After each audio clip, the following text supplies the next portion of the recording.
agora outra conversa com a Ana Varela. Boa tarde a todos. Obrigado por teres vindo, Ana. É muito importante para nós ouvir-te, ter a tua perspectiva do que é a sustentabilidade. É uma parte muito importante tua, não é? Do teu estilo de vida, dos projetos que tens. E eu gostava de fazer primeiro uma pergunta, que era: como é que nós passamos a vida a correr? Não é? Ou seja, um dos grandes desafios que temos. Pronto. Acho que sabemos sempre que não há tempo para tudo o que queremos fazer, não é? Temos muitas responsabilidades e às vezes não é responsabilidade, coisas que queremos fazer para nós, estamos a falar um pouco disto, para nós, para a família, para o trabalho. Como é que tu tens sentido que é possível conciliar verdadeiramente um estilo de vida sustentável nesta corrida que temos, porque às vezes não é fácil? Se tens sentido que tem sido cada vez mais fácil ao longo dos anos esta implementação pelas soluções que existem, mas se calhar também por ti, não é? Pela transformação que tiveste. Como é que tens visto este teu processo, digamos assim, de integração deste estilo de vida? Então, eu acho que há sempre uma ideia generalizada de que ser sustentável é muito difícil e obriga a rotinas muito exigentes do ponto de vista do tempo, não é? Talvez eu já não tenha uma visão muito imparcial, porque já está tudo tão incrementado na minha vida que já, é quase como se já estivesse oleado. Ao início, se calhar, era mais difícil. Porquê? Porque quando eu comecei esta viragem, eu tive de fazer uma espécie de auditoria à minha vida e ver em que áreas e em campos, em todas as áreas e todos os campos, o que é que eu podia mudar. Então aí obriga um nível de consciência muito grande. Ok, eu estou a tomar banho agora e este é o gel de banho que eu estou a utilizar. Porquê é que eu estou a usar este gel de banho? E então eu comecei a fazer isto toda a minha vida. Ok, eu estou a comer e o que resta, os restos, quando eles existem, está aí para o caixote do lixo. Porquê que está aí para o caixote do lixo? Isto, ao início, realmente é um processo de autoconsciência muito grande. A minha experiência, o que me diz é que ser sustentável, na realidade, simplifica bastante a tua vida. Porque, vejamos, eu antigamente, eu nunca fui muito consumista do ponto de vista da roupa, mas talvez todos os meses comprasse uma peça de roupa nova. Ou seja, eu tinha um armário com muita roupa, com bastante roupa, demasiada roupa. Hoje em dia eu tenho um charriozinho de 1 metro com toda a minha roupa. Portanto, vamos só pensar, o trabalho que me dá a limpar e a cuidar de toda essa roupa que é muito menor do que eu antes usava para tratar de toda a roupa que eu tinha, certo? Se ser sustentável é comprar de acordo com as nossas necessidades, e se a maior parte da população compra muito mais do que aquilo que realmente precisa, eu ao comprar menos vou ter menos trabalho. Quando comecei a ir ao supermercado e a fazer mudanças, por exemplo, deixei de comprar, ou tento, não é nunca, isto não sou uma superstar da sustentabilidade, às vezes também erro, às vezes tenho que fazer escolhas, ou às vezes não há as soluções que eu procuro. Não há perfeito. Não há nada perfeito. na vida incluído nesta área. Não há perfeito. Das coisas mais importantes de aceitarmos, não é? Também connosco. Não há mesmo, e isso até provoca muita ansiedade, a tão chamada eco-ansiedade. Vou-te dar um exemplo muito prático. Eu estive aqui em Aveiro, na terça-feira, fui oradora na conferência Passive House aqui neste mesmo sítio, e quando cheguei a Aveiro, estava a chover imenso, e eu vim de ténis, esqueci-me de pôr as botas na mala, eu tinha os pés todos molhados, e eu percebi, eu preciso de comprar umas botas, eu não preciso de umas botas na minha vida, mas eu vou precisar de comprar umas botas, porque senão eu vou me constipar, vou andar com os pés todos molhados e eu vou precisar mesmo. Fui ao centro comercial, não conheço nada aqui em Aveiro. Eu, oh meu Deus, por favor, eu não posso comprar umas botas na H&M. Eu não posso comprar umas botas na H&M. Então eu tive de fazer escolhas. Eu não queria comprar umas botas, eu tinha a necessidade de comprar umas botas. O que é que eu pensei? Sim, são estas botas. O que é que eu pensei? Tens que utilizar, agora tem que durar. Não, eu pensei assim, critérios. Tenho de comprar uma marca nacional. Uma? Marca nacional. Eu não posso ir à H&M. Então, por acaso, entrei numa marca nacional que nunca tinha entrado na minha vida, a Tifodi, passa a publicidade à parte, e comprei estas botas porque eram made em Portugal e porque são duradouras e porque vou as reutilizar muitas vezes na minha vida. Ou seja, era uma compra por impulso, é verdade, eu tive de fazer uma compra por impulso, por extrema necessidade, que eu não queria fazer. Ou seja, no fim da auditoria, eu chego à conclusão de que estes critérios acabam por simplificar a tua vida. Menos tempo... estava a dar um exemplo do supermercado. Vou ao supermercado. e deixei de comprar as coisas, passei a comprar o menos embalado possível. Eu lembro-me que antigamente ia ao supermercado, chegava a casa e era toda uma parafernália de tirar as embalagens todas dentro das outras embalagens. A montanha é assustadora. A montanha era horrível. E depois reciclar tudo, porque faço reciclagem há anos e anos e anos e anos, e depois, nessa casa que eu vivia, nessa altura, o caixote da reciclagem era super longe da casa. Então, se eu tivesse sempre a acumular muita reciclagem, eu tinha de ir muitas vezes levar a reciclagem lá ao topo, que era muito longe. Então eu pensei, eu vou deixar de comprar produtos dupla ou triplamente embalados e isso, na realidade, simplifica a minha vida. Portanto, eu acho que sim, existe assim esta ideia pré-concebida que é tudo muito complicado. Na realidade, eu acho que é tudo muito mais fácil. Porque se eu efetivamente comprar de acordo com as minhas necessidades e tiver critérios na minha compra e se as minhas compras forem conscientes, se forem produtos duradouros que vão poder ser realizados, reutilizados ao longo de muitos anos, eu vou simplificar. Ou seja, há aqui um desafio também de comunicar isso, ou seja, comunicar que ser sustentável muitas vezes não exige grandes alterações na nossa vida, é apenas uma forma diferente de fazermos as perguntas a nós próprios. É porquê é que estou a usar isto, porquê é que eu estou a comprar isso? Porque a resposta é simples. Se calhar não preciso, ou se calhar vou comprar umas botas que gosto e se gosto que durem. Que durem muito, exatamente. Tu sentes que esta comunicação, então começaste a usar também as tuas redes sociais e tens também o blog do Green Little Steps, que a ideia é mesmo esta, não é? Também ajudar as pessoas neste processo de perceberem como é que podem se tornar mais sustentáveis.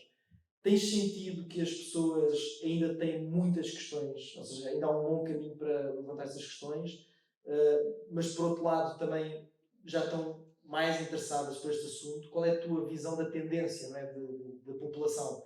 Porque é importante nós fazermos isto, mas acho que é importante contagiarmos também massas, não é? Contagiarmos a população em geral. Como é que tens visto essa... O que é que eu sinto? Eu sinto que todos nós já percebemos que temos de mudar. Pelo menos é o retrato que eu tenho. Todas as pessoas querem mudar.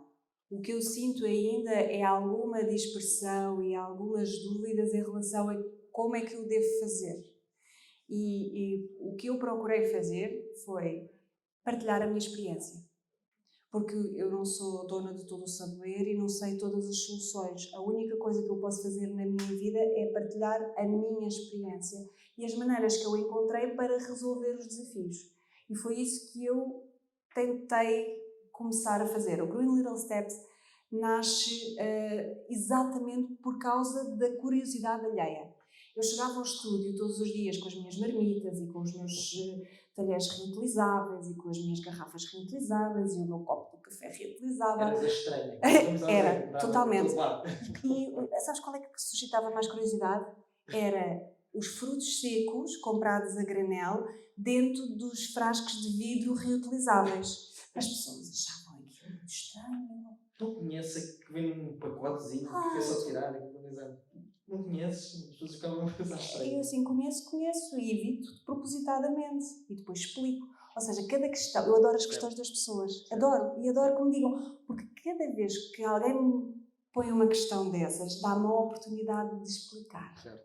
E quando eu explico, realmente faz todo o sentido. Não é? Tudo o que deixamos de consumir quando compramos a granel, toda a pegada do vidro, que tem uma pegada enorme, mesmo que seja reciclado, tem um esforço de recursos para ser reciclado, e tudo o que eu evito é comprar essa embalagenzinha. Eu fujo das embalagens, fujo totalmente dessas embalagens descartáveis. Então eu explico e fundamento. E foi isso que eu também tentei fazer com o Green Little Steps, foi partilhar essas experiências e as soluções que eu vou efetivamente encontrando. E também pensamentos e não só pensamentos, o que eu investigo, o que eu leio sobre o assunto, toda a informação que eu reúno para fundamentar ou para fundamentar a mim própria, porque é a única pessoa a quem eu devo explicações, as minhas escolhas. Por exemplo, o estado da pesca em Portugal. Porque é que a pesca hoje em dia é insustentável, não é? E então eu quis partilhar com todos a informação que eu encontrei nas minhas pesquisas quando fiz esta auditoria e comecei a questionar todos os meus comportamentos. Porque é que eu como peixe? Que peixe é que eu escolho? Qual é que eu não devo escolher? Porque é que eu não como carne? Que soluções é que eu encontrei? O que é a proteína vegetal? E isto eu acho que notei nas pessoas uma curiosidade gigante em relação a estes assuntos e pensei, vou partilhar. E a receptividade é incrível. Em vez Isto de é um fazer tema... em vez de ensinares um a um, quando perguntam porquê marmita e porquê, tentaste criar com essa audiência que tens, não é? Porque percebi que havia uma curiosidade gigante em relação às pessoas. Então sentes uma mudança positiva nesse sentido, das pessoas procurarem informação. E todos somos poucos para partilhar, a verdade é essa, não é? Sim, e nós, na realidade, eu tenho este privilégio de aproveitar a exposição que a minha carreira de atriz me dá e talvez chegar a mais pessoas. Mas eu genuinamente acredito que todos nós temos o poder de influenciar. Certo. Se eu estiver no corredor se qualquer um de vocês estiverem no corredor do supermercado com um saco reutilizável para colher a fruta e para a pesar, vocês vão suscitar na pessoa que está ao lado com o saco de plástico vergonha. É verdade. É automaticamente verdade. Ou então curiosidade. E só esse despontar desse sentimento já é uma semente para a mudança. Portanto, todos nós temos esse poder. Fazendo o quê? Falando da nossa experiência e sendo a mudança que queremos ver no mundo. Certo. Na realidade é isso. Ser o exemplo. É a única coisa que nós podemos fazer. Eu ontem partilhei uma frase, que tu até reagiste no Instagram, que é: se queremos mudar o mundo, a única coisa que nós podemos fazer é começar por nós mesmos. Já Platão dizia, não sei o que disse. Portanto, eu acredito verdadeiramente nisto. Ou seja, é muito esta lógica, estávamos a falar um pouco disso também, não é? Com o António, que é a questão de nós temos que também mudar, muitas vezes, só a nossa maneira de ver as coisas, a nossa maneira de viver. E às vezes até extravasa ao óbvio, que é isso que eu queria trazer, que era, provavelmente nunca imaginaste que ias reconstruir a tua casa com o nível de envolvimento, com o nível na engenharia, no design, no pensamento, portanto, estás completamente all-in nesse projeto. Como é que eu posso pensar todos os aspectos da casa, não é? Que era uma casa de família, correto? Corrijo-me se estiver errado, uma casa de família, que querias reconstruir logo de raiz com estes princípios que tu acreditas, não é? Qual foi assim, o teu sentimento inicial que te levou para isso? Qual foi esse sentimento, o impulso? E como é que tem sido essa experiência? Deve ter sido de alguma forma também rewarding, não é? Recompensadora. Está a ser, ainda não Dura, terminou. Dura, mas recompensadora. A sustentabilidade tem uma coisa, que é, ela não...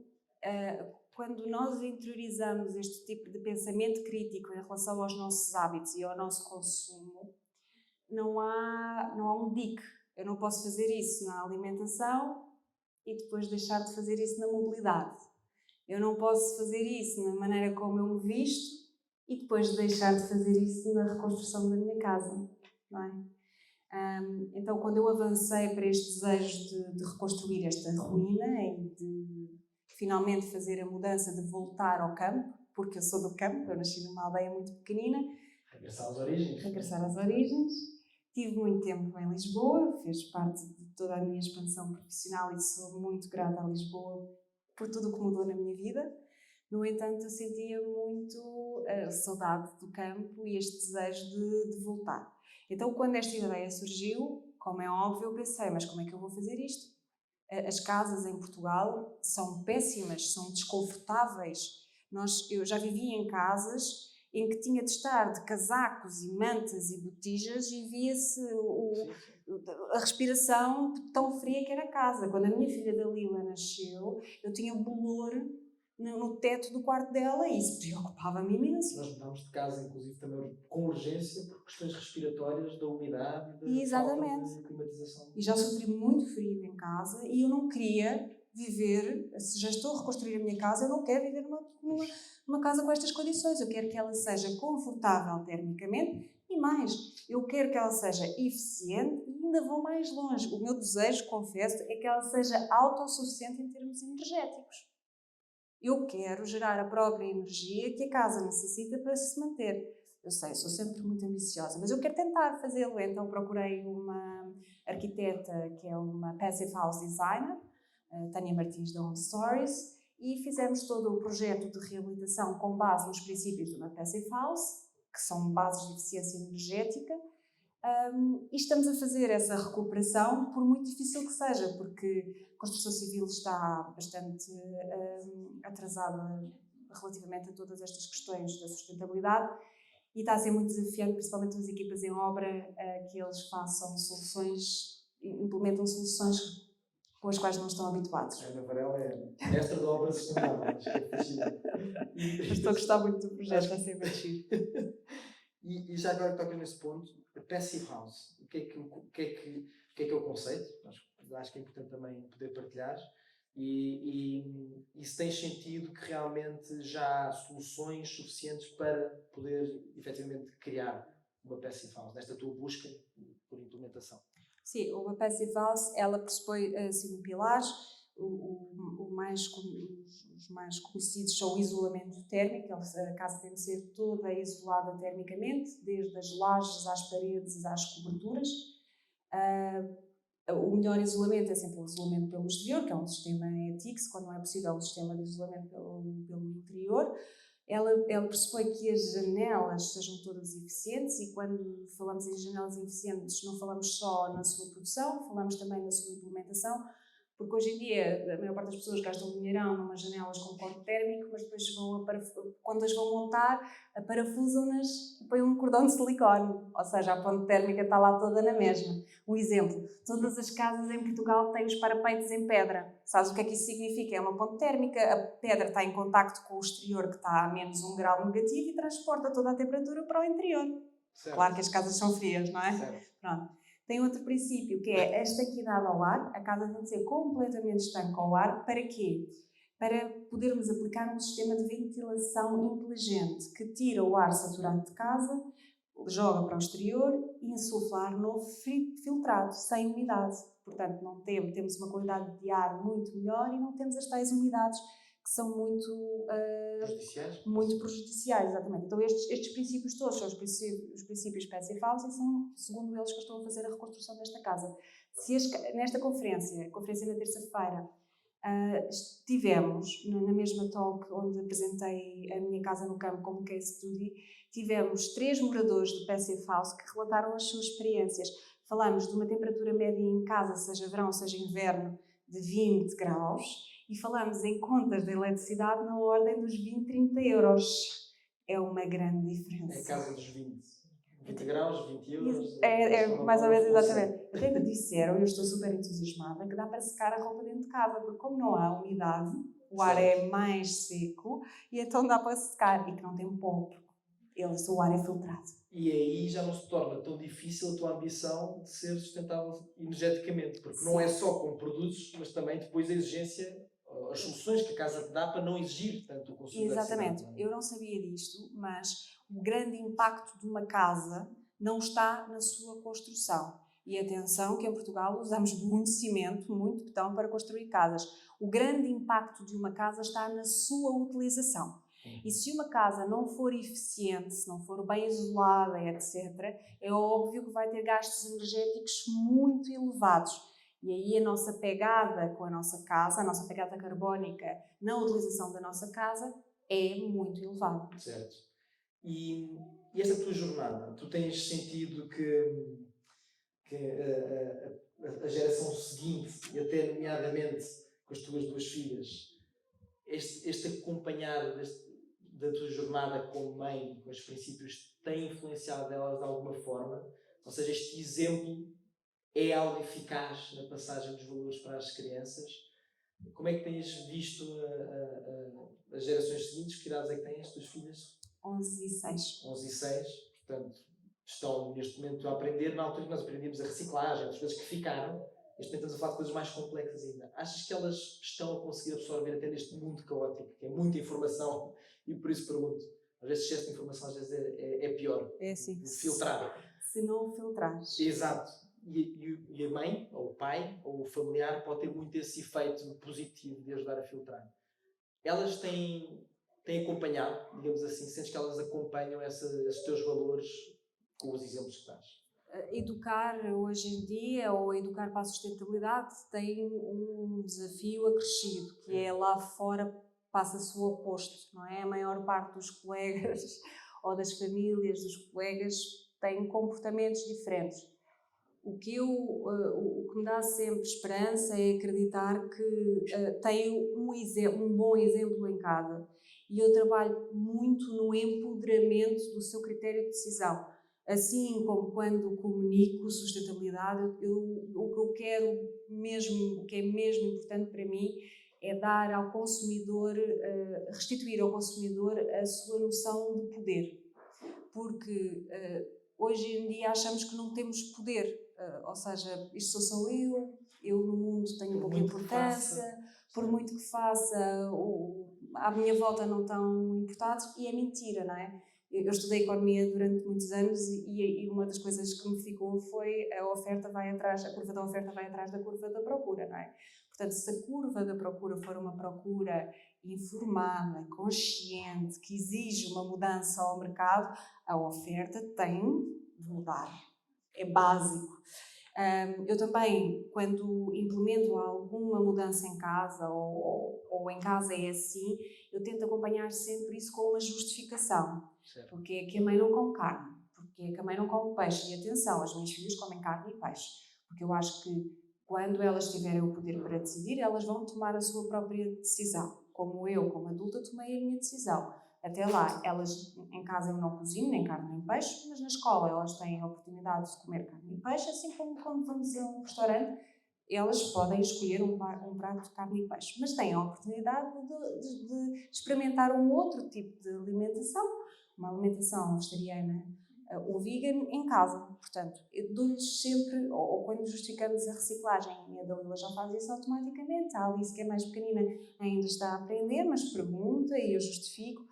Por exemplo, em relação à roupa, eu não compro roupa nova para elas e elas sabem e eu justifico sempre porquê. Temos aqui tudo, temos a Vinted hoje em dia, não há necessidade absolutamente nenhuma de comprar uma roupa que dá ali para um ano, no máximo. E elas percebem porquê. Se com o resto da família fazem o mesmo, não acontece, infelizmente.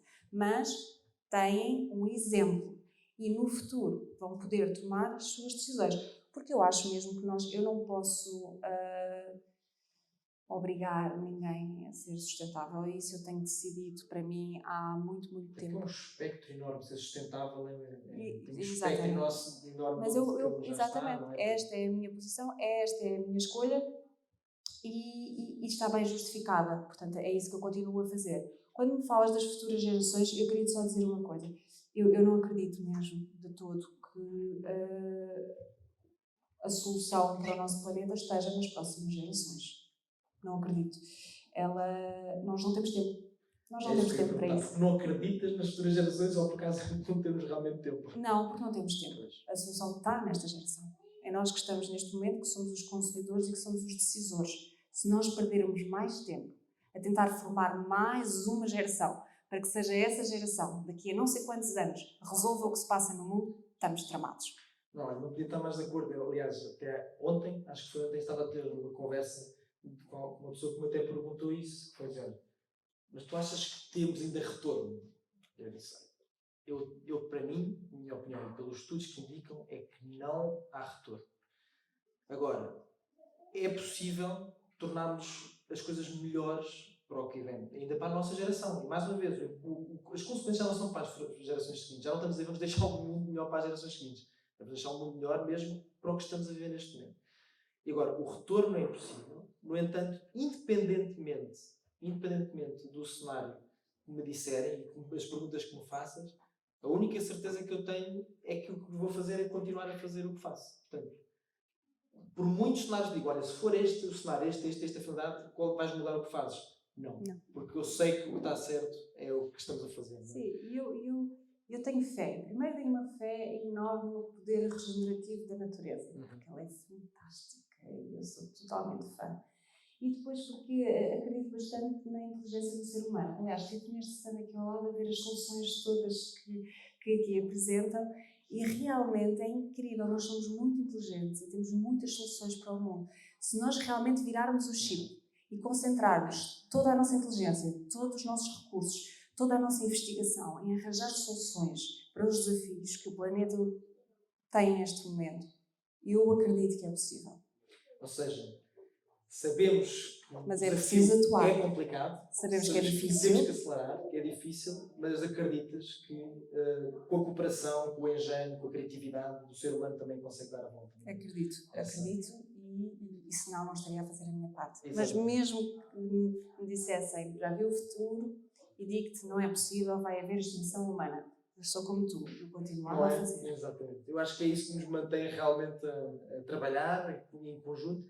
E outra coisa que falámos também há pouco, que é a questão, há realmente um sentimento de prazer e felicidade de saberes que estás a fazer aquilo que acreditas. Não é? Exatamente. E isso é que acho que é a grande mudança. É a grande mudança que sentes. E não é isso, eu quando comecei este caminho foi muito impulsionado pelas minhas filhas e que mundo é que vou deixar às minhas filhas, sem dúvidas, mas acima de tudo tem a ver com a melhor versão de mim própria. Isto é uma ideia que eu tenho em mim várias vezes. O que é que eu posso fazer, o que é que está ao meu alcance para ser a melhor versão de mim própria? E isto dá-me bastante satisfação, não sei explicar. Ou seja, mais uma vez, sustentabilidade não é só a natureza, é como é que nós, e também vivemos com a natureza, como é que nós tornamos pessoas melhores, não é? Ou seja, precisamos do desenvolvimento pessoal contínuo. Sim. Portanto, e Ana, mais uma vez, eu quero te agradecer pelo trabalho que fazes, porque realmente é muito importante esta proliferação de informação, de conhecimento e de inspiração. Estamos os dois na mesma missão e é por isso que aqui estou hoje. Portanto, somos Planeteers.